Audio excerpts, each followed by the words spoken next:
Aku mau bahas gagal sih, Om. Kenapa gagal? Nggak ada, karena aku merasa di kehidupanku pribadi ya banyak kegagalan demi kegagalan yang terjadi. Dan mungkin sampai dengan titik ini aku masih kebingungan juga nih untuk mengatasi kegagalan tersebut seperti apa. Kamu salah orang, Gus. Mestinya kamu ngobrolnya sama motivator yang tidak pernah gagal dalam hidup ini. Mana bagi dong kopinya? Enggak sih, kalau bicara tentang motivator juga, ya mereka punya titik gagalnya juga. Aku percaya manusia itu makhluk hipokrit. Dalam artian, ya butuh manusia lainnya juga untuk saling mengingatkan. Jadi mah kalau untuk pembelajaran, sama siapa aja bisa. Apalagi kan Om dengan umur yang sudah matang. Aku masih anak-anak. Aku bocil. Om punya nggak pengalaman gagal yang jadi titik balik dalam hidup apapun itu? Banyak banget, Gus. Salah satunya Gagal dalam bercinta. Banyak lah, pekerjaan gagal. Terus apa lagi ya? Ya kebanyakan sih pekerjaan sih. Titik balik tuh dulu ya di pekerjaan. Gimana tuh ceritanya? Iya, kalau dulu karena kita masih muda dan menyikapi kegagalan itu tuh jadi satu hal yang wah, sampai malah ngapa-ngapain, apalah takut ini takut itu gitu. Cuman ya pada akhirnya kan dipikir-pikir, kalau kita berlarut dalam kegagalan itu kan kita nggak bisa melangkah lagi kan. Padahal di fase itu, Gus, bayangkan di saat kita pribadi punya ekspektasi, inilah kesuksesan yang kita dapat. Tapi tiba-tiba dibalikin gitu. Itu kan pasti bikin down kan. Sedih bertahun-tahun itu. Karena kesuksesan yang udah kita dapat tiba-tiba dijatuhkan gitu. Ibaratnya kita udah dari bawah naik ke atas sampai di puncak, terjun bebas tuh, wah, diangkat setinggi langit kemudian dihempaskan ke bumi. Hancurlah, berantakan gitu. Cuman ya itu dulu. Ya pada akhirnya waktu itu juga balik lagi menyarinya ke diri kita sendiri gitu. Maksudnya saat itu ekspektasi kita terlalu tinggi, dimana saat ekspektasi itu nggak tercapai atau nggak sesuai dengan apa yang kita harapkan, lahirlah rasa gagal itu. Dari situ aku belajar gitu, oh ternyata dalam kehidupan ini tuh kan segala sesuatu tuh untuk menemukan sebuah kegagalan itu sangat mungkin dalam berbagai hal gitu. PR-nya kan gimana caranya kita bangkit. Ya, titik baliknya sendiri gimana itu? Waktu itu datang gitu aja, tiba-tiba sadar gitu, ngapain ya kok kita terpuruk gitu. Sedangkan teman-teman kita gitu kan, dia masih tetap aja, mereka juga ngalamin lah beberapa kegagalan. Jadi dari sekian teman-teman yang gagal tuh dulu pernah kumpul bareng gitu kan, ngobrol, wah gua gini, wah gua dulu gini, wah. Dari saking tukar cerita itu, akhirnya kita saling menguatkan untuk ayolah kita bangkit lagi. Awalnya dari situ sih, dari diri kitanya, Gus, bukan dari eksternal. Ya kita mencoba berdamai dengan kegagalan itu gitu. Ya kan banyak ujaran yang Agus bilang kegagalan adalah apa tuh, kesuksesan yang tertunda, terus apa gitu. Ya realitanya ada betulnya mungkin. Setelah kejadian itu, mulailah aku menata merubah mindset gitu kan. Karena kita sudah menyadari bahwa dalam kehidupan ini sebuah kegagalan itu tuh kapanpun bisa mendatangi kita gitu. Dari situlah kita mulai belajar manajemen risiko, terus menempatkan ekspektasi yang nggak terlalu tinggi, disesuaikan dengan kemampuan kita, nggak memaksakan diri lah gitu. Proporsional, menanggapi berbagai hal itu secara proporsional gitu kan. Yang pada akhirnya kan saat kita melaksanakannya juga nggak ada beban, ngomong gebu gitu, flat aja gitu disikapinya kalau sekarang tuh. Karena buat aku sendiri bicara sukses itu ya saat kita mengerjakan segala sesuatu dalam kehidupan ini dengan tenang, nggak ada beban, nggak ada apa gitu. Ya terlepas beban itu pasti ada ya, cuman kan menempatkan si beban itu tuh bukan jadi satu hal yang mesti kita tanggung secara berlebihan gitu. Ya, bicara tentang faktor eksternal juga sebenarnya mau bagaimanapun kita nggak bisa lepas juga Om, karena kan sejatinya kita makhluk sosial nih. Seringkali kita itu merasa terbebani dengan penilaian orang lain. Contohnya kayak ketika mengerjakan sesuatu, sebenarnya ekspektasi kita tidak terlalu berlebihan, tapi karena terlalu banyak trigger dari orang luar, itu jadi beban buat kita. Lebih ke apresiasi sih ya. Kita pengen diapresiasi mungkin kan, kasarnya seperti itu. Ya bisa jadi. Tapi bentuk apresiasi orang itu kan beda-beda. Makanya kalau aku bilang kan, lihatnya di diri kita sendiri dulu gitu. Maksudnya saat kita sudah bisa berdamai dengan kegagalan itu gitu, bisa menyikapi lah.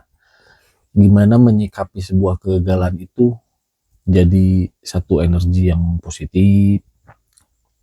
Itu kan adanya di diri kita, Gus. Orang lain ngasih berbagai macam wejangan gitu. Kamu tuh harus gini. Tetap nggak bisa gitu. Karena itu munculnya di diri kita. Itu satu. Terus yang keduanya, menempatkan ekspektasi itu. Jadi cuma dua hal itu sebetulnya yang bisa membuat kita survive dari hal-hal yang nggak mengenakan bernama kegagalan. Ya pengalaman pribadi juga aku merasa ya kegagalan itu pasti mengakibatkan rasa malu, terus berdampak pada kondisi mental kita sendiri. Nah, pertanyaanku, mungkin Om sudah pernah melewati fase itu sendiri. Bagaimana sih cara kita keluar dari keadaan seperti itu? Jangan terlalu dipikirin lah. Karena kan semakin kita memikirkan hal itu, bikin hati kita makin berantakan sebetulnya gitu. Jadi sebisa mungkin si pikiran-pikiran itu tuh buang aja. Ya awalnya mungkin dulu aku juga kan waktu pertama down gitu kan, akhirnya pelarian nyari apa hanya untuk menghilangkan itu, tapi sebetulnya kan nggak mesti gitu, banyak cara gitu. Kadang itu juga Om, tekanan sosial seringkali mengakibatkan kita enggan untuk mengambil suatu peluang yang memiliki resiko tinggi. Padahal kalau kita coba ya mungkin bisa aja ada potensi berhasilnya. Semua hal juga pada dasarnya punya potensi untuk kita bisa berhasil. Yang jadi masalah, satu, ketakutan kita. Belum melangkah kita udah takut. Takut gagal. Kayak mau jualan atau apa gitu. Dicoba aja belum. Kalau aku sekarang tuh kan lebih ke ayolah kita coba gitu. Ya kayak kita gini lah, ngobrol gini. Kan tadinya cuma obrolan iseng. Yuk kita bikin podcastan. Ya kan kita nggak punya ekspektasi lebih. Cuman hanya menjadikan si gudang ini gitu, buat mengeluarkan pikiran-pikiran yang ada di kepala kita gitu. Bodoh amat orang mau denger mau enggak gitu. Kalaupun misalkan gagal, kalau niatnya udah seperti itu, apakah nanti akan menemukan kegagalan kita akan kecewa? Enggak sih. Enggak lah, karena motivasinya juga bukan. Nah, selama ini bicara gagal tuh selalu di masalah ekspektasi. Karena orang kan pengen mikirnya tuh, aku pengen berhasil tahun ini harus kebeli rumah. Ternyata nggak kebeli rumah, kecewa gitu. Yang lebih parah, untuk mewujudkan itu, dia bisa menghalalkan segala cara. Contohnya? Ya korupsi lah, atau nipu orang, atau apa, kan banyak. Iya. Nah itu yang bahaya gitu. Solusi untuk menghadapi kegagalan itu yaitu menempatkan ekspektasinya aja gitu. Maksudnya segala sesuatu dalam kehidupan ini tuh nothing tulus aja udah. Ya kalau misalkan gitu sama dengan pamrih ya. Iya kan? Iya, tapi hidup itu apa sih yang nggak pamrihnya? Bahkan kita beribadah juga kita pamrih untuk mendapatkan pahala dan berakhir masuk surga gitu. Itu bukankah jadi suatu tuntutan bagi setiap individu, Om? Ya buat sebagian orang sih mungkin ya, tapi kan ya proporsional gitu. Menempatkannya aja sebetulnya. Ya kalau beda korelasinya Gus, kayak misalkan kita beribadah dengan pamrih ingin masuk surga misalkan. Konteksnya kan beda. Bekerja atau bekerja gitu, pengen gaji gede gitu. Wah, gue udah habis-habisan nih kerja, keringat banting tulang, berdarah-darah gitu. Hasilnya dikit. Karena niatnya kan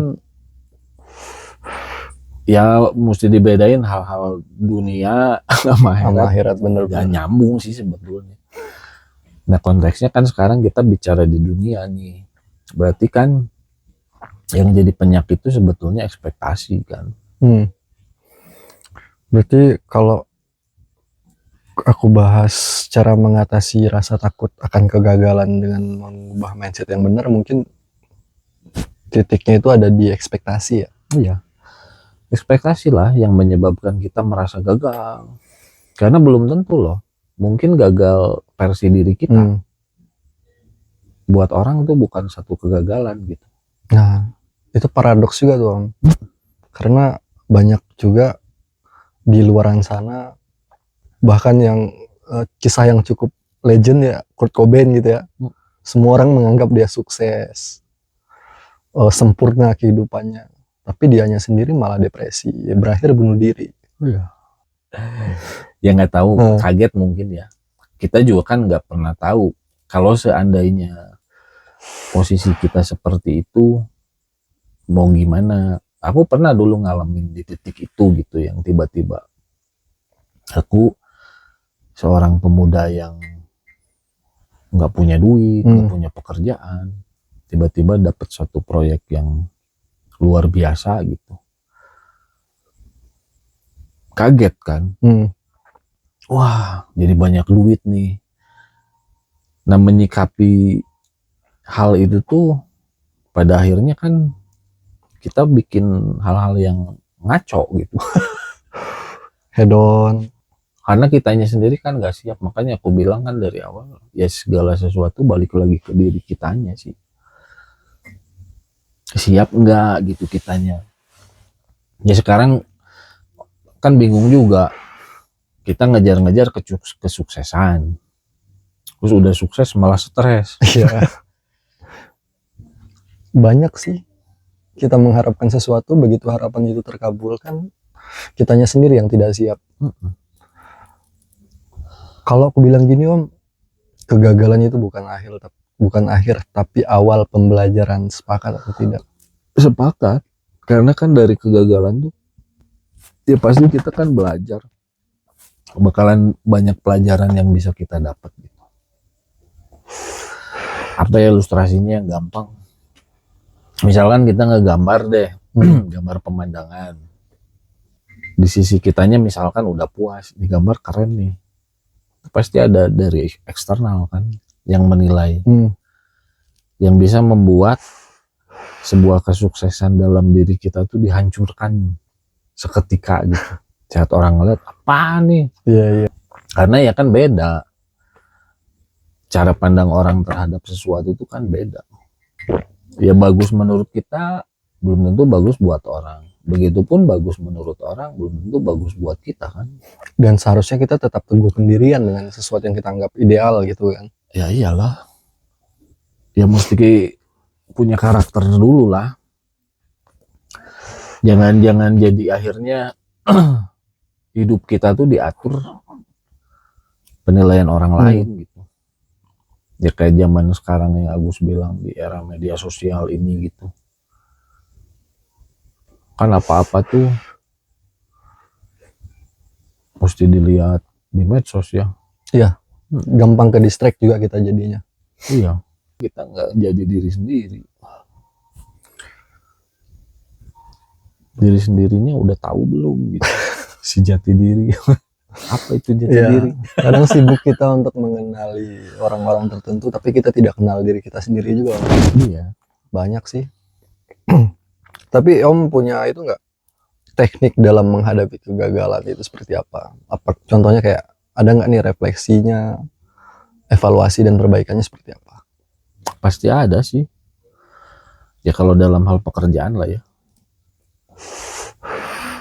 Kan kalau aku ngukurnya bagus dulu, maksimal dulu apa yang kita kerjakan ini gitu.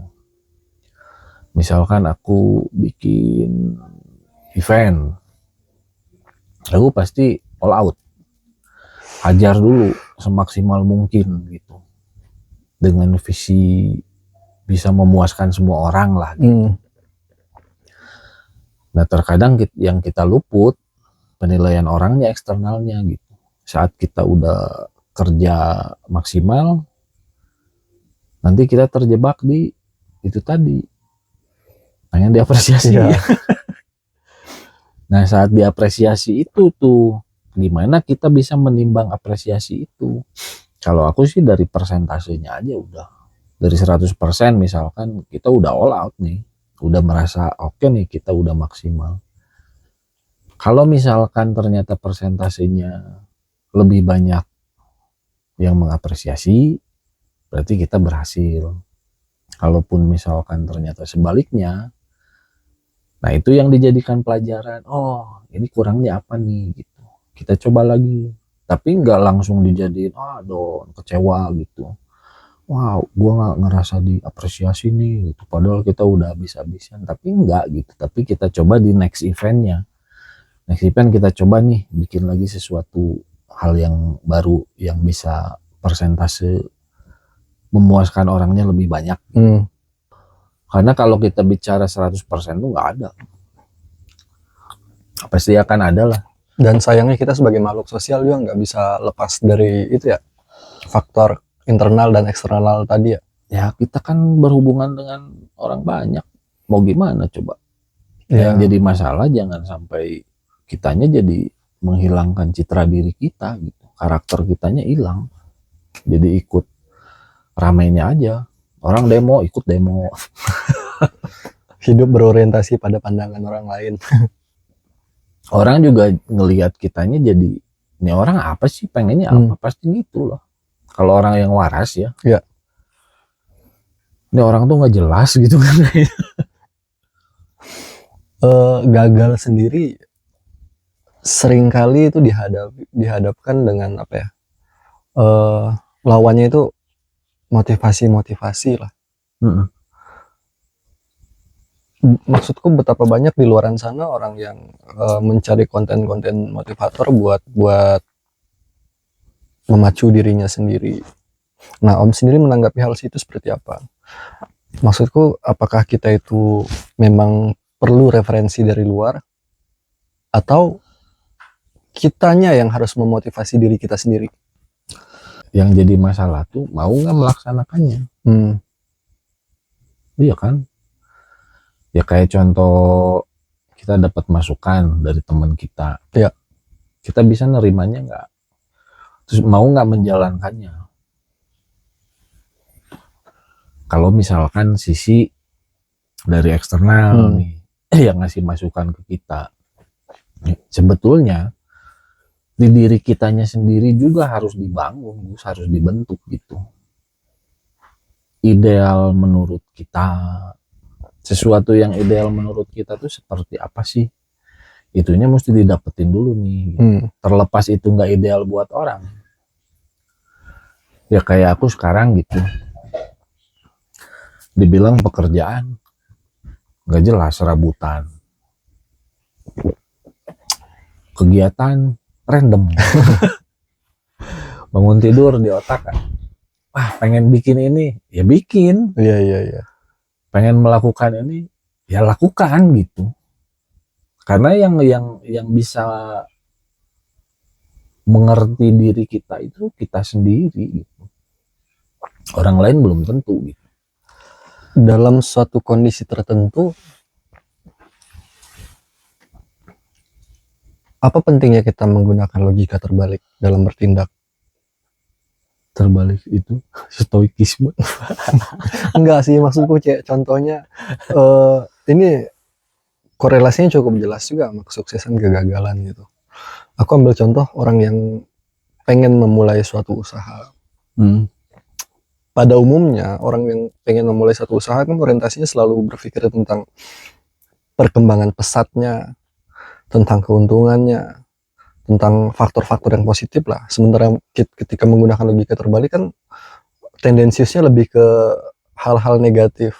Wah, ini bisnis ketika dijalani bakal untungnya cuma segini, terus masalahnya akan menghadapi ini dan itu.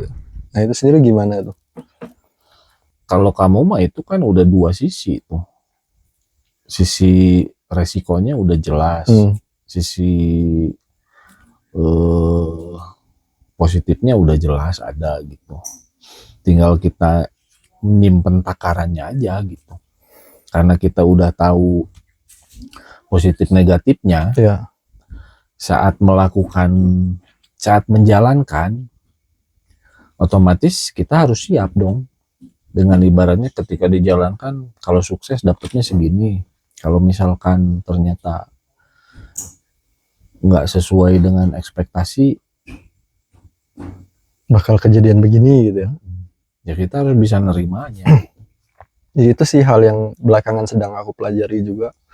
Soalnya begini nih, ketika kita menggunakan logika terbalik, bukan dalam artian kita pesimis ya, tapi gimana caranya kita mengeliminasi masalah-masalah yang sudah pasti akan ada.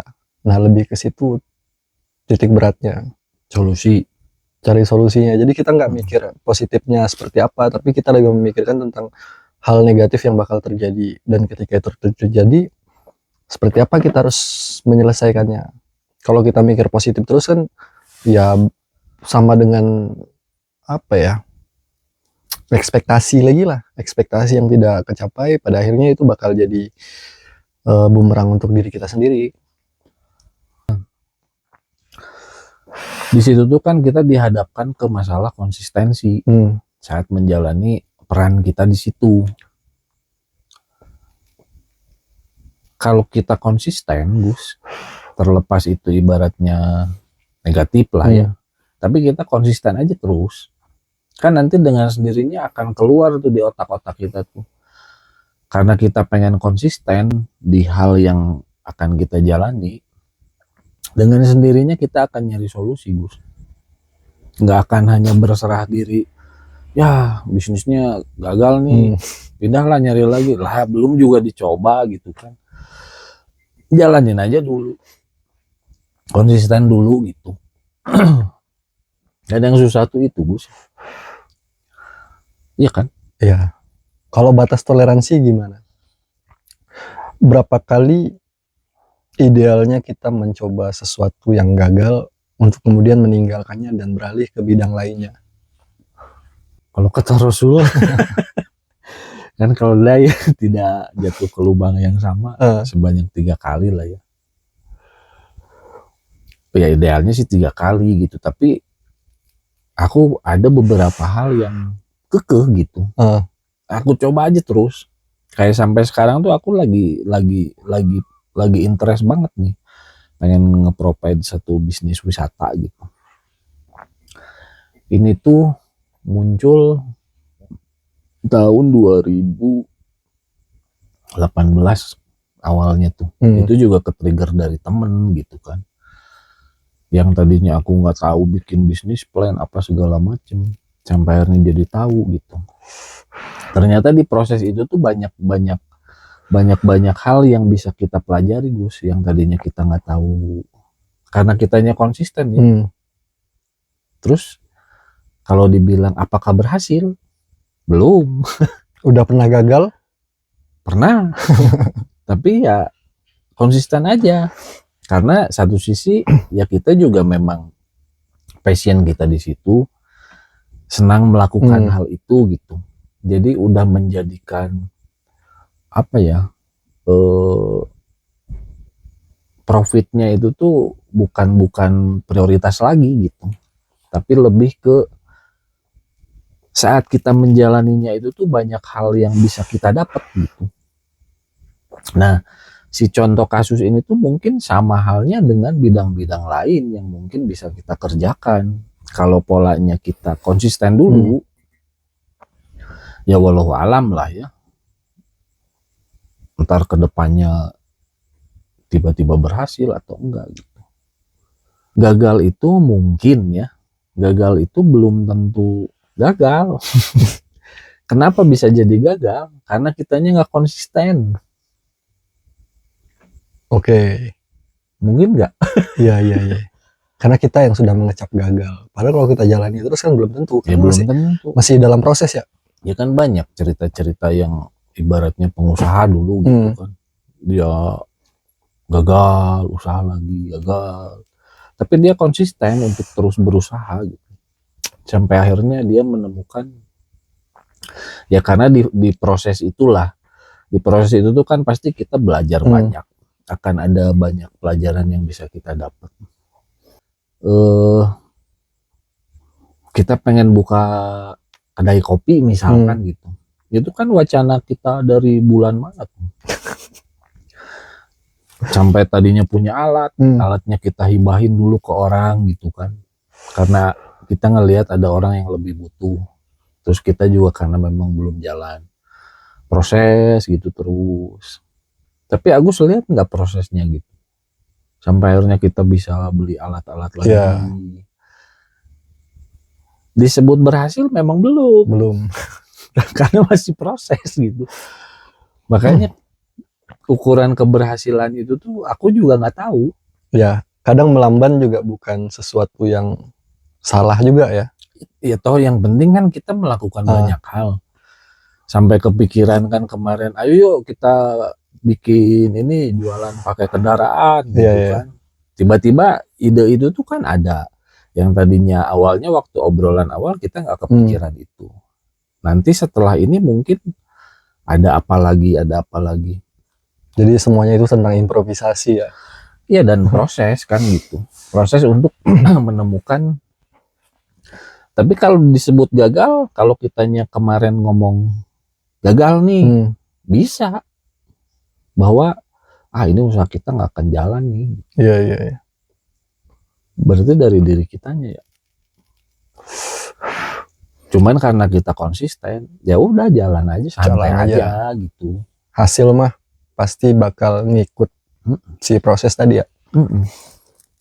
Itu sih Om, aku rasa juga setiap manusia nggak bisa lepas dari yang namanya kegagalan, pasti pernah mengalami. Termasuk teman-teman yang lagi nonton juga nih. Nah Om sendiri ada nggak nih pesan yang pengen disampaikan untuk orang-orang yang mungkin sedang mengalami kegagalan, takut akan gagal, atau bingung untuk melakukan sesuatu di fase saat ini? Konsisten aja lah. Coba terus gitu. Kalau memang itu yang dicari. Ya kayak cerita misalkan seorang musisi nih. Kan banyak Gus cerita-cerita musisi yang dari muda dia tuh main musik terus berhasilnya tuh pas umurannya udah sekian tahun. Jadi itu juga tuh siapa? Kolonel Sanders KFC. KFC. Bayangkan dia malah menikmati kesuksesannya itu tuh. Umur 70 gitu ya. Iya. Tapi dia konsisten. Ya kalau saat itu mungkin dia juga bicaranya kan, aduh gua gagal nih saat itu gitu. Cuman ya dia nyoba lagi. Makanya aku kadang bingungnya tuh itu, Gus. Malah yang aku bingung tuh standar kesuksesan itu seperti apa sebetulnya gitu. Karena kalau buat aku yang penting kita punya rasa cukup di diri kita, itu udah oke gitu. Bukan satu hal yang mesti kita berlimpah harta atau apa. Banyak duit juga pusing, Gus. Takut dirampok orang gitu kan. Punya kendaraan mewah, takut baret dikit ngomel. Mau gimana? Serba salah kan? Serba salah, bener. Jadi memaknainya ya cukup. Dimana kita bisa merasa cukup.